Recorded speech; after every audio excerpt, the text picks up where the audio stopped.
अगर ऐसी स्थिति होती है कि त्रिशंकु लोकसभा की स्थिति बनती है तो ऐसे में बड़ी निर्णायक भूमिका मायावती की बन सकती है। बिल्कुल, और ये संकेत इस तरह के मिल रहे हैं। कम से कम 2014 का जो चुनाव है अजय, उसमें जैसा कि आपने कहा, अगर इस तरह के कॉम्बिनेशन आते हैं तो उत्तर प्रदेश जो है, जो तय करता है दिल्ली की कुर्सी जिसके बारे में कहा जाता है, तो बहुत हद तक उनकी कोशिश रहेगी। और यही कारण है कि वो एक बड़ा टारगेट रख रही है उत्तर प्रदेश में, क्योंकि सबसे ज्यादा लोकसभा सीटें 80 उत्तर प्रदेश से आती हैं।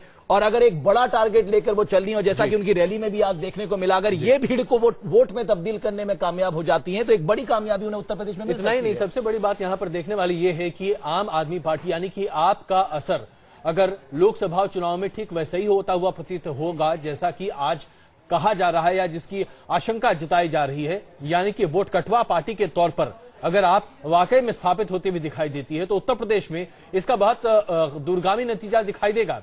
जहां कांग्रेस को इसके लिए काफी ज्यादा कीमत चुकानी होगी, वहीं भारतीय जनता पार्टी की स्थिति पहले से ज्यादा बदतर हो जाएगी, जो कि नरेंद्र मोदी के रास्ते में बहुत बड़ा रोड़ा होगा। और बिल्कुल, और यहां पर मायावती की भूमिका सक्रिय हो जाएगी। सबसे बड़ा मुद्दा उत्तर प्रदेश की जनता के सामने अजय आज ये है कि वहां की जनता लॉ एंड ऑर्डर को लेकर परेशान है।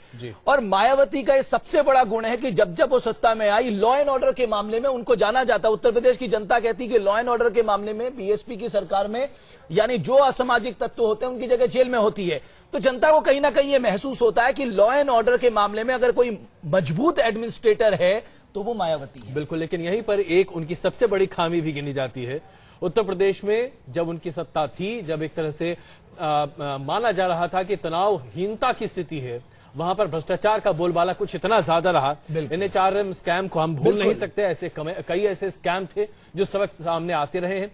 और मायावती के शासन में एक बात पर लेकर हर कोई उन्हें घेरता रहा है, वो ये कि शासनकाल जो है वो काफी डिक्टेटोरियल होता हुआ दिखाई देता है, यानी कि दिशा निर्देश सिर्फ शीर्ष से आता हुआ दिखाई देता है।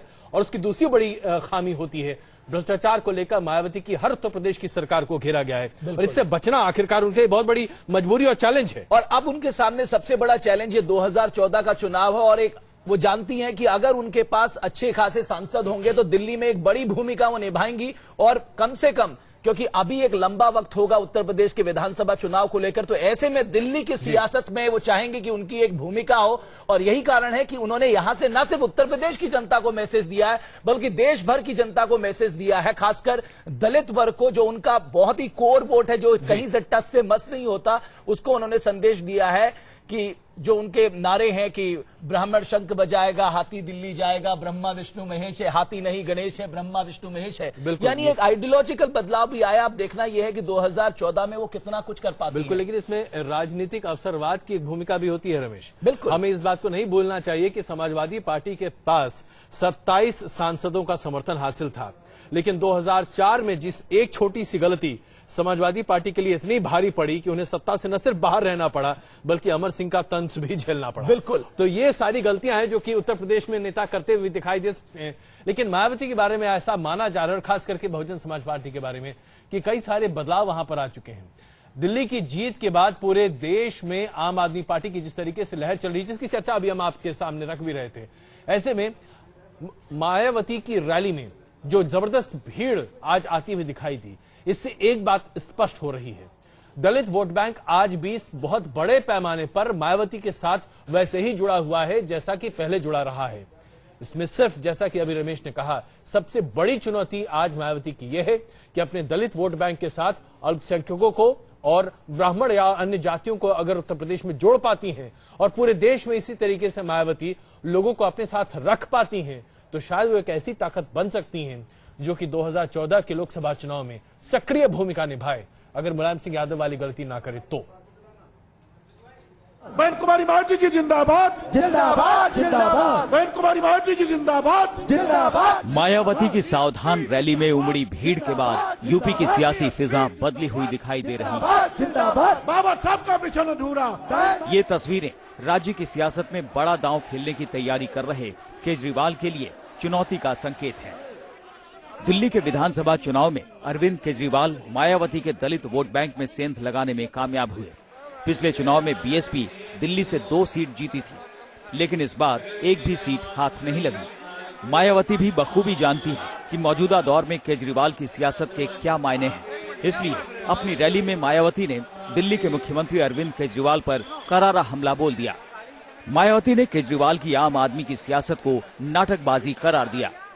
दरबार लगाने के तुरंत बाद ही उसे बंद करना और अब मेल के जरिए जनता की शिकायतें सुनना व इस किस्म की अन्य और नाटकबाजी आदि करने से भी यहाँ दिल्ली के गरीब, असहाय एवं अन्य जरूरतमंद लोगों की समस्याओं का जड़ से निवारण नहीं हो सकता है।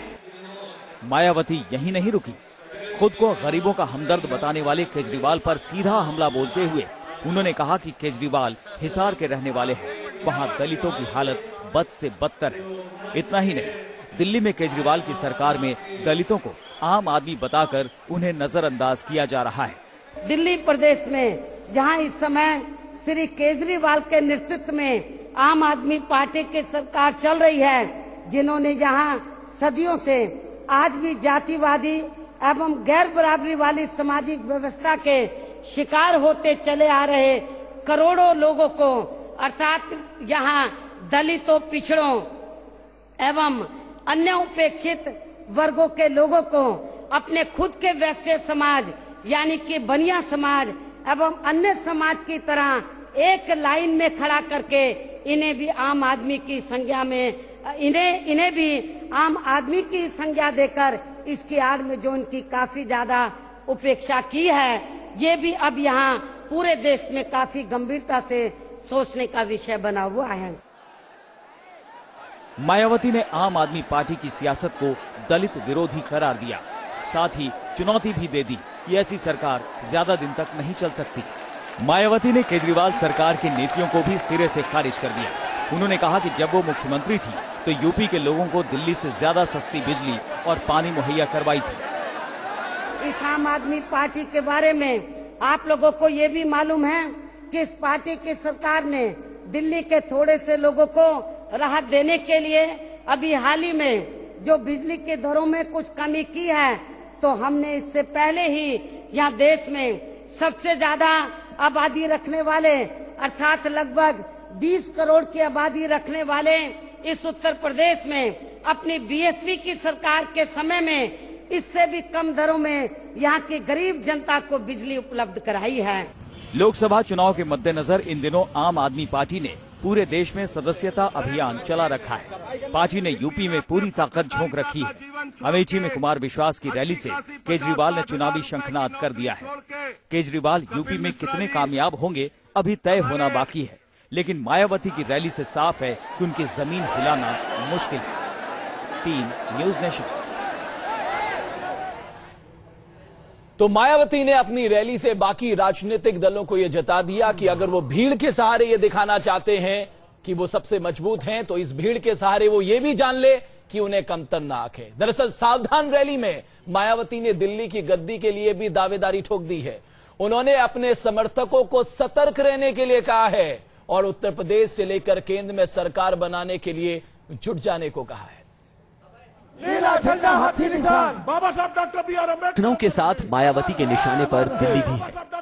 लखनऊ की महारैली में एक तरफ उन्होंने विरोधियों पर तीखे वार किए, तो दूसरी तरफ यूपी से लेकर केंद्र तक की सत्ता पर कब्जा करने के लिए हुंकार भी भरी। यदि सारी विरोधी पार्टियां भी एक हो जाए और डायरेक्ट फाइट होती है हमारी हर सीट पर, तो भी हमें चुनाव जीतना है। एब्सोल्यूट मेजॉरिटी लानी है आगे उत्तर प्रदेश में और सेंटर में, यहाँ से ज्यादा से पार्लियामेंट के चुनाव में सेंटर के लिए ज्यादा से ज्यादा सीटें जिताकर भेजनी है। मायावती यूपी में अपने दम पर लोकसभा चुनाव में बड़ी ताकत बनने की तैयारी कर रही है। उन्होंने साफ कर दिया कि बीएसपी पूरे देश में अकेले ही लोकसभा का चुनाव लड़ेगी और किसी भी दूसरे दल से गठबंधन नहीं करेगी। मायावती ने यह भी कहा कि बीएसपी इतनी ज्यादा लोकसभा सीटें जीतेगी कि उसके बिना केंद्र में कोई सरकार नहीं बन सकेगी। केंद्र में सरकार बनाने में यूपी का अहम रोल है। यहाँ लोकसभा के निर्णायक 80 सीटें हैं। ऐसे में आम चुनाव में अगर बीएसपी की सीटों की संख्या बढ़ जाती है तो वो दिल्ली में सियासी खेल में अहम रोल निभा सकती है। हालांकि बीजेपी के पीएम कैंडिडेट नरेंद्र मोदी पहले से ही इसके लिए ताल ठोक रहे हैं। उनकी पार्टी और वो खुद देश के सबसे बड़े सूबे पर नजरें गड़ाए बैठे। यूपी में ज्यादा से ज्यादा सीटें जीतने के लिए मोदी के खासम खास अमित शाह ने यहां डेरा डाल रखा है।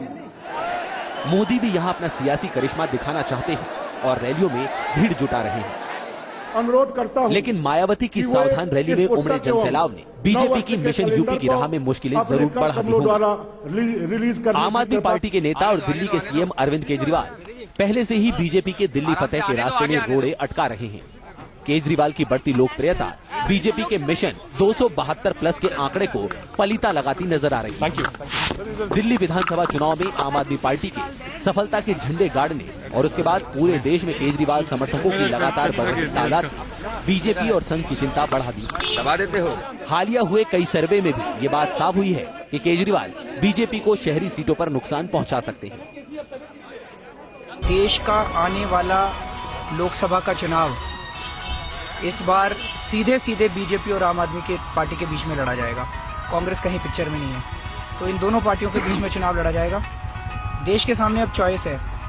एक तरफ भारतीय जनता पार्टी है जिसमें भ्रष्टाचार कभी कोई मुद्दा ही नहीं रहा है, उसमें येडियुरप्पा भी है, उसमें निशंक भी है, उसमें कई सारे और मंत्री हैं अलग अलग राज्यों में जिनके ऊपर भ्रष्टाचार के लगातार आरोप लगते रहे। तो वो बीजेपी एक तरह से कांग्रेस का ही एक दूसरा वो है, और दूसरी तरफ आम आदमी पार्टी है जो इस देश के अंदर एक नई राजनीति की बात कर रही है, एक ईमानदार राजनीति की, सच्ची राजनीति की बात कर रही है। अगर कांग्रेस की बात करें तो 4 राज्यों में करारी शिकस्त के बाद कांग्रेस की हालत पस्त है। पार्टी पीएम पद के दावेदार को लेकर असमंजस में है, तो दूसरी तरफ भ्रष्टाचार के मुद्दे पर कांग्रेस विरोधी लहर से निपटने की चुनौती भी है। कुल मिलाकर अगर 2014 के आम चुनाव में किसी पार्टी को बहुमत नहीं मिलता और मायावती यूपी में ज्यादा सीटें जीतकर अपनी ताकत बढ़ा लेती हैं, तो केंद्र में सरकार बनाने में निर्णायक खिलाड़ी साबित हो सकती है। चुनाव बाद अगर बीजेपी को सत्ता से दूर रखने के लिए पार्टियां सेक्युलर फ्रंट भी बनाती है, तो मायावती यहां भी अपनी बढ़ी हुई ताकत और सीटों के आंकड़े को भुना सकती है। हालांकि इसमें मुलायम सिंह यादव का विरोध उन्हें झेलना पड़ सकता है, लेकिन अगर नंबर गेम में वो मुलायम पर भारी पड़ती हैं, तो हालात बदल सकते हैं। कड़ाके की इस सर्दी में भी लाखों लोगों की मौजूदगी से गदगद नजर आती हुई मायावती ने रमाबाई अंबेडकर पार्क के इसी मंच से यह ऐलान कर दिया है कि अब बीएसपी का चुनावी मुहिम शुरू हो चुका है। साथ ही उन्होंने ये साफ कर दिया है कि आगामी लोकसभा चुनाव में बीएसपी किसी भी पार्टी के साथ चुनाव नहीं लड़ने वाली है, बल्कि अकेले चुनाव लड़ेगी। मायावती ये साफ जानती हैं कि सत्ता का रास्ता उत्तर प्रदेश से होकर गुजरता है, इसलिए यहां पर मौजूद अपने समर्थकों से उन्होंने ये अनुरोध किया है कि ज्यादा से ज्यादा उन्हें समर्थन दिया जाए, ताकि आने वाले वक्त में, आने वाले लोकसभा चुनाव में वो बैलेंस ऑफ पावर बन सके। अब ये भीड़ वोटों में कितनी तब्दील होगी या तो वक्त बताएगा, लेकिन इतना जरूर है यहां मौजूद भीड़ को देखने के बाद विरोधी खेमे में हलचल और बढ़ जाएगी। वीडियो जर्नलिस्ट पवन तिवारी के साथ अक्षय विनोद शुक्ल, लखनऊ, न्यूज नेशन। मायावती ने अखिलेश सरकार पर भी जमकर निशाना साधा अपनी रैली में, और जिस तरीके से कानून व्यवस्था पर उन्होंने सवाल खड़े किए उसका जवाब देते शायद अखिलेश सरकार को मुश्किल पड़ेगी। देखिए उन्होंने क्या कहा। हमारी पार्टी के कार्यकाल के दौरान उत्तर प्रदेश में एक भी सांप्रदायिक दंगा नहीं हुआ था, जो अपने आप में मेरे सरकार का ये बहुत बड़ा ये रिकॉर्ड रहा है। देश के अन्य राज्यों के मुकाबले में हमारे कार्यकाल में कानून व्यवस्था यहाँ अति उत्तम रही है। महिलाएं, बच्चे, बुजुर्ग एवं गरीब आदि सभी अपने को सुरक्षित महसूस करते थे। अयोध्या के विवादित मामले में माननीय न्यायालय का फैसला आने के बाद आपसी सौहार्द और भाईचारा बनाए रखने के लिए हमने सभी वर्गों में एकता बनाए रखी और उत्तर प्रदेश में कोई दंगा फिसाद हमने नहीं होने दिया। आपराधिक एवं माफिया तत्वों के विरुद्ध विधि सम्मत प्रभावी कार्रवाई की और अपराधियों को हमने सलाखों के पीछे भेजा जहां उनकी असली जगह होनी चाहिए।